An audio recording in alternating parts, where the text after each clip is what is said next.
Guys, how you all? I hope आप सब बहुत बढ़िया होंगे। ये है अपने think like a monk series का 3rd एपिसोड। अगर आपने इससे पहले 2 एपिसोड नहीं देखे हैं तो वो चाहो तो आप इस वीडियो के बाद देख लेना, या फिर पहले उन दोनों एपिसोड को देख करके आ जाओ, जिससे आप एक अच्छी तरीके से इस एपिसोड से कनेक्ट कर पाओगे। अगर आप लोगों के पास इतना समय नहीं है कि आप एक बुक पे इतना टाइम इन्वेस्ट कर सको, तो मैं चाहूंगा कि आप ये तीनों वीडियो अच्छे से देख लो, क्योंकि इन तीनों वीडियो की समरी ही आप उस बुक के अंदर पढ़ोगे। आई होप सो इन तीनों वीडियो को मिलाकर के आप कुछ चीज सीख पाए होंगे और अपनी लाइफ में अप्लाई कर पाए होंगे। Enjoy the video. तो स्वागत है आपका अपने थिंक लाइक अ मंक के एपिसोड नंबर 3 में। लास्ट वीडियोस में शायद मैंने आपको बताया होगा कि कैसे आप लोग लेट गो कर सकते हैं, कैसे आप ग्रो कर सकते हो। This part is the most important part which is give. आप दुनिया को क्या दे सकते हो, आप दुनिया में किस तरीके से रह सकते हो जिससे आप दुनिया का फायदा कर सको, जो कि आपका सबसे एसेंशियल पार्ट है as a human being. So guys, start करते हैं ग्रैटिट्यूड से।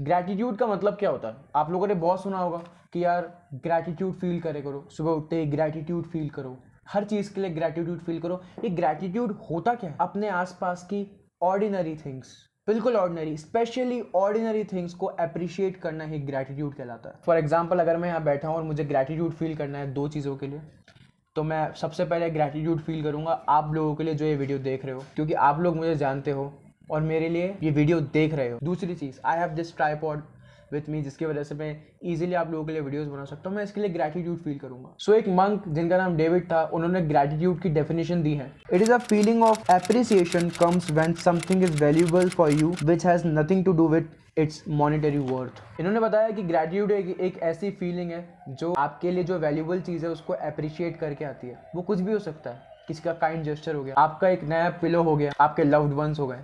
इन सबको अगर आप ग्रैटिट्यूड फील करोगे, ऊपर वाले को धन्यवाद करोगे, अपने आप को फॉर्चुनेट समझोगे कि आपके पास में ये है, उसको ग्रैटिट्यूड कहते हैं। इवन बुक के अंदर ये भी बताया कि आपको एक ग्रैटिट्यूड जर्नल रखनी चाहिए।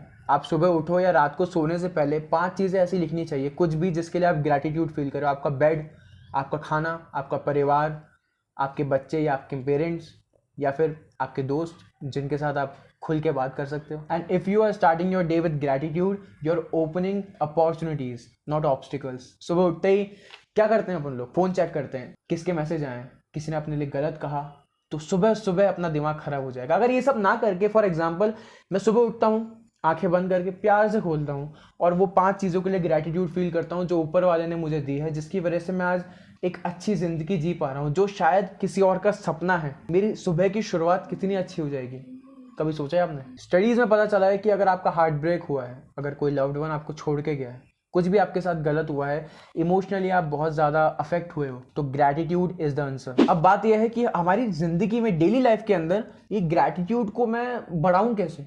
मैं कैसे अपने आप को ग्रैटिट्यूड फील कर रहा हूँ बार बार, कैसे? जय शेट्टी ने एक बहुत प्यारी सी स्टोरी बताई थी, प्लीज़ गौर से सुनना। जब वो स्टार्टिंग में आश्रम गए थे, उनके जो सीनियर मंक थे, उन्होंने उन सबको बैठा के बोला कि अपनी अपनी नोटबुक में उस एक चीज़ के बारे में लिखो, कुछ भी ऐसी चीज़ जो आप डिजर्व नहीं करते लेकिन आपके साथ हुई। 15 मिनट बाद जब सबने लिख दिया और सबसे सीनियर मंक ने पूछा कि आपने क्या लिखा, तो सब बोल रहे थे कि मेरे दोस्त ने मुझे धोखा दिया, मैं वो डिजर्व नहीं करता था। मेरी बीवी मुझे छोड़ के चली गई, मैं वो डिजर्व नहीं करता था। मेरे पैसे चोरी हो गए, मैं वो डिजर्व नहीं करता था। जब सीनियर मंक ने ये बोला कि जब मैंने आपको बोला कि आप वो चीज़ लिखो जो आप डिजर्व नहीं करते, तो आप सबने मिसफॉर्च्यून लिखा। आप सबका जो दिमाग है वो सिर्फ गलत साइड गया, नेगेटिविटी साइड गया, उस माइनस साइड गया जो एक प्लस की तरफ तब्दील हो सकता था। क्या आपकी ज़िंदगी में कभी ऐसा अच्छा नहीं हुआ जो आप सोचते हो कि आप उसके लायक नहीं थे?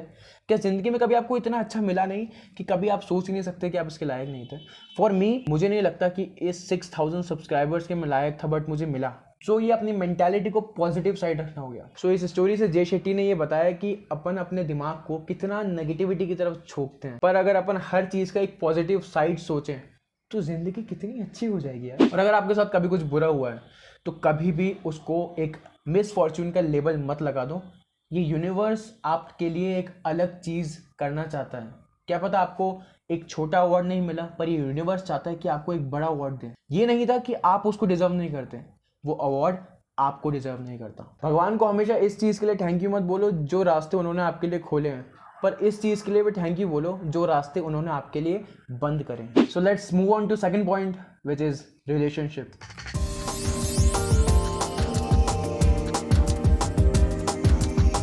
एक दिन जय शेट्टी अपने आश्रम में बैठे थे और उन्होंने अपने सीनियर मंक को कहा कि मैं दुनिया के अंदर बहुत सारी लव दे रहा हूँ, प्यार से बात करता हूँ, मैं सबको बहुत लव बांट रहा हूँ, पर जैसे कि आपने बोला कि आप जैसी एनर्जी दोगे वो आपको रिटर्न में मिलेगी, पर मुझे उस बंदे से वापस प्यार मिलता ही नहीं है। वो मुझे इग्नोर करता है, वो मुझे गलत बोलता है, मैं जितना ही प्यार से उससे बात करूँ लेकिन वो मुझे गलत बोलता है। तो सीनियर मंक ने उनसे पूछा, अच्छा एक बात बताओ जय, तुम प्यार दे क्यों रहे हो? तो जय शेट्टी ने बोला, क्योंकि ये मैं हूँ, ये मेरा नेचर है। सो सीनियर मंक ने बोला, why you expect it back, but also listen carefully, कि आप जो भी एनर्जी इस दुनिया में डालोगे, whether it is hate, anger, love, kindness, वो सारी वन वे और अनदर वे आपको वापस मिलेगी। दिक्कत है आपकी एक्सपेक्टेशंस में। आप सोचते हो कि जिस इंसान को आपने प्यार दिया है वही आपको प्यार वापस दे, पर कभी कभार ऐसा नहीं होता है। कभी कभार वो प्यार आपको दूसरे रास्ते से वापस मिलता है। हो सकता है कि जो प्यार आपने अपने दोस्त को, अपनी गर्लफ्रेंड को दिया हो या अपने बॉयफ्रेंड को दिया हो, वो प्यार घूम फिर के आपके पेरेंट्स से आपको मिल रहा है। और ये गलती अपन हर बार करते हैं। जो इंसान हमारी कद्र नहीं करता, हमें प्यार नहीं करता, हम उसे प्यार करते रहते हैं। और जो इंसान हमें प्यार करता है, हम उसकी अहमियत ही नहीं जानते। जब तक अहमियत जान पाते हैं बहुत देर हो जाती है। तो इसलिए जय शेट्टी ने कहा है कि जो आपको प्यार करता है उसके लिए ग्रेटफुल रहो, उसको प्यार वापस करो, and this is how it works. Guys, इस बुक के अंदर 5 तरीके के अट्रैक्शन बताएं जिससे आपको पता चलेगा कि जिस पर्सन से आप अट्रैक्ट हो रहे हो क्या वो लॉन्ग टर्म चलेगा या फिर शॉर्ट टर्म अट्रैक्शन है। तो जो 5 तरीके अट्रैक्शन है वो है physical attraction, material attraction, intellectual attraction, emotional attraction and spiritual attraction. तो फिजिकल, मटेरियल और इंटेलेक्चुअल मतलब अगर आपको किसी की बॉडी पसंद आई, आपको पसंद आया कि वो कैसे चलता है, वो किस हिसाब से बॉडी लेकर के कैरी करता है, अगर आप उस तरीके से किसी से अट्रैक्ट हो, या किसी से इंटेलेक्चुअल अट्रैक्ट हो, आप सोचते हो यार कि यार वो कितना अच्छे तरीके से सोचता है, वो कितने अच्छी तरीके से लोगों के जवाब देता है, या फिर आप मटीरियलिस्टिक अट्रैक्ट हो रहे हो, किसी की लग्जरी देख करके, किसी के कपड़े देख करके, किसी के जूते देख करके अट्रैक्ट हो रहे हो, तो ये हमेशा लेस लास्टिंग और नो गारंटी अट्रैक्शंस होते हैं। मतलब ये कुछ समय के लिए होंगे, लेकिन last 2 emotional and spiritual attraction, ये डीप अट्रैक्शंस होते हैं। अगर आप किसी से इन 2 चीज़ों से अट्रैक्टेड हो, इमोशनल और स्पिरिचुअल, बहुत डीप थॉट्स से अट्रैक्टेड हो, तो ये लॉन्ग लास्टिंग अट्रैक्शंस होते हैं। 6 लव एक्सचेंजेस जो आप अपने रिलेशन में अपने पार्टनर के साथ कर सकते हो। गिविंग विथ इंटेंशन, अगर आप किसी को कोई भी चीज़ खुश करने के लिए दे रहे हो तो एक अच्छे इंटेंशन के साथ दो, whether it is a flower और whether it is a $100,000 thing. Receiving with gratitude, अगर आप किसी पर्सन से कोई चीज़ रिसीव कर रहे हो जो आपको खुश करने के लिए दे रहा है, तो एक ग्रैटिट्यूड के साथ उससे रिसीव करो, उसको थैंक यू बोलो और खुद को एक अच्छा फील कराओ कि कितने अच्छे लोग हैं मेरे आसपास। Listening without judgment, never ever listen to reply, try listen to understand. ज़्यादातर लोग सुनते हैं जवाब देने के लिए, पर बहुत कम होते हैं जो समझने के लिए सुनते हैं। स्पीकिंग विथ वल्नरेबिलिटी, जब भी आप किसी से कोई चीज़ शेयर कर रहे हो तो एक वल्नरेबिलिटी के साथ शेयर करो, खुल करके अपने फियर्स, अपनी इनसिक्योरिटीज शेयर करो जिससे वो पर्सन आपकी मदद कर सके। प्रिपेयरिंग विदाउट एजेंडा, कभी भी किसी पर्पस के लिए किसी चीज़ को मत दो कि अगर आप इस चीज़ को दोगे तो आपको वो चीज़ मिलेगा। कभी कभार सेल्फलेसली लव करना सीखो। रिसीविंग इन प्रेजेंस, अगर आप किसी से कोई बातें सुन रहे हो तो अपना पूरा प्रेजेंस ऑफ माइंड उसके लिए रखो। अगर आप किसी को कुछ समय दे रहे हो अपनी ज़िंदगी के तो वो समय सिर्फ उसको दो। And at the end relationship के अंदर ये 3 चीज़ें याद रखना, believe in your worth, wait before dating again and feel every emotion. ये 3 चीज़ें याद रखो and you are good to go. So the last point is service.